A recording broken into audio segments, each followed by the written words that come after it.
Magandang araw po sa lahat nating mga kaperlas ng silanganan sa buong mundo.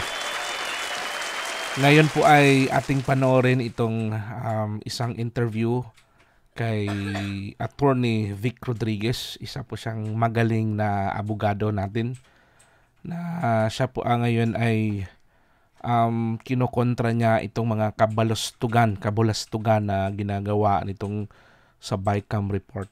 Pakinggan po natin itong interview, paano niya po sinagot at napakagaling na magiging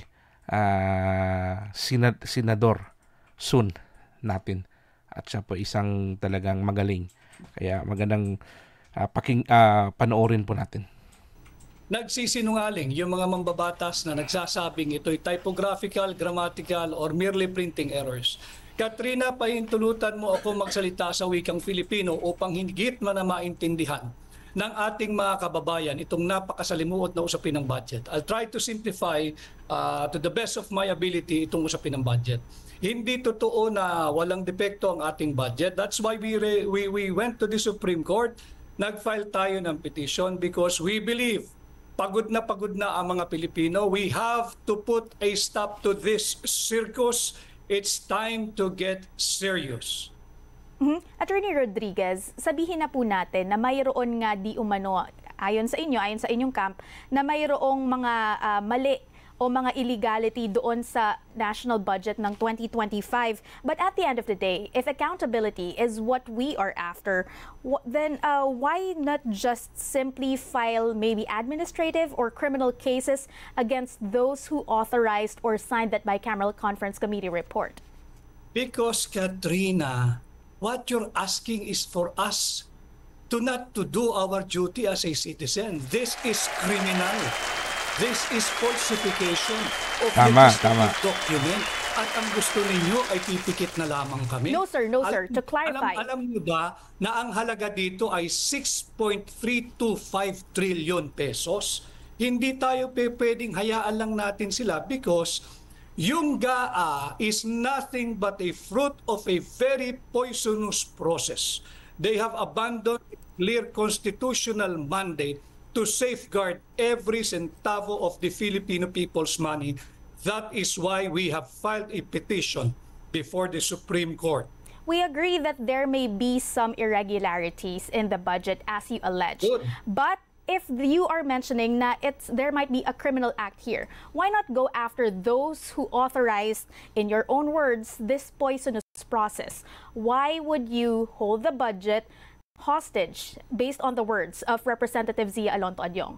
We are not holding anything hostage here, Katrina. Tinatama natin yung maling ginawa nila. Ito'y malaking kasinungalingan na walang depekto yung budget. And thank you for agreeing with me na maraming provision dito sa final bicameral conference committee report na blanco. Para lang maintindihan ng iyong mga manonood, ang proseso ng budget, hindi po magkakaroon ng enrolled bill kung walang naipasang tama, legal at constitutional na bicameral conference committee final report. Dapat before ito ma-sign, kailangan po itong magiging pulido, no? Para walang mga error na katulad na nangyayari ngayon dito na blanco na nagkaroon ng laman. So ito yung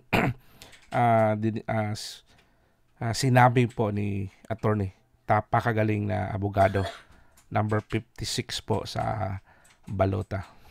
Blanco yung report. At yan ay hindi mere typographical or printing error or grammatical error. Kitang-kita dyan sa screen ninyo. Panay blanco, daang bilyong pisong blanco. Hindi natin pwedeng palagpasin ito. Sapagkat ito'y pera ng Pilipino, hindi pribadong pera ng mga mambabatas. That is why nag-file tayo ng petition for certiorari and prohibition before the Supreme Court because we feel na napakaraming violated constitutional provision. And let me just guide our viewers, Katrina, hindi lamang yung blanco, pati yung pagbibigay na zero budget sa PhilHealth ay aming tinalakay dito sa aming petisyon. Sapagkat hindi pwedeng bigyan ng zero budget ang PhilHealth at yan ay labag sa ating saligang batas. Okay, Attorney Rodriguez, assuming but not conceding that the Supreme Court will heed your request, your petition for certiorari, we will have a reenacted budget. But what will happen Absolutely. to those who signed this bicameral conference committee report? How exactly would they be held accountable when what you are questioning here is the constitutionality of their budget and not the actions of those who approved it? Tama ka, Katrina. Hindi pa natin mapapanagot yung mga naglagay ng halaga dyan sa blanco. Bakit? Sapagkat patungo pa lang kami ron. At kami naghahanda ng sulat dyan sa Secretary ng House of Representatives at saka dyan sa Sekretaryo ng Senado na ibigay sa amin yung pangalan ng mga empleyado na bumubuo ng Technical Working Group o Technical Working Staff. Nang sa ganun ay makita natin kung sino talaga ang dapat nating panagutin in violation of Article 170 of the Revised Penal Code, falsification of legislative document and falsification of legislative proceedings and usurpation of legislative authority. Ito lamang yung mga ilang kaso na isasampa natin. At kawawa yung mga miyembro ng Technical Working Group kung sila maiipit dito. At I suggest sabihin nila yung totoo kung sino talaga ang merong makating kamay na nagsulat ng mga halaga dito sa bakanteng Bicameral Conference Committee Final Report. Sir, Yeah, bakit sino hindi yung po ito mga yung makating proseso kamay po dyan? natin? Yung gumagawa nun.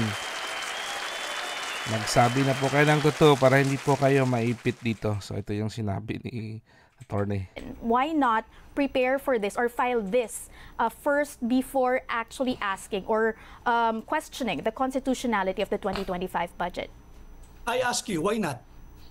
Why not? Primarily because if yung constitutionality again po yung kina-question natin, those who will be primarily affected ay yung publiko. Tayong mga taxpayers na makikinabang dito. It's even election year and the budget of the COMELEC may be affected. So why not instead go after those who signed, who approved a bicameral conference committee report that has blanks?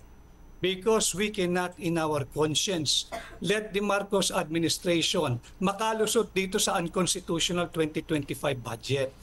Pera ito ng mga Pilipino. Pera mo ito, Katrina, pera ko ito. Pera ito ng lahat ng taxpayers at hindi tayo dapat pumayag na gamitin nila ng unlawful, illegal at immoral ang ating buwis na binabayad kada taon. At tama yung sinasabi mo, pananagutin natin lahat ng nakialam dito sa unlawful, unconstitutional, invalid, and immoral Bicameral Conference Committee report. Kaya nga kami dudulog uli sa House of Representatives at sa Senado. Susulat kami, hihingin namin yung mga pangalan ng Technical Working Group o Technical Working Staff. Nang sa ganoon, makumpleto natin yung hinihingi nating transparency and accountability. At yung sinasabing paano ang mag-ooperate ang ating gobyerno, mag-ooperate ang ating gobyerno under a reenacted budget.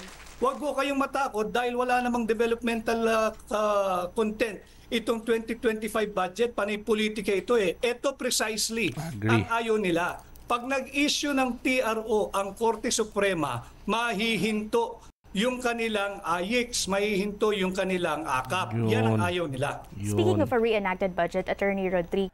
So, mga kaperlas, mga kababayan, klarong-klaro na po yun. Ano yung bakit ginawa po ito ni Attorney Vic Rodriguez para po ito sa ating bayan. Kasi pira po ito ng Pilipinas para sa ating lahat.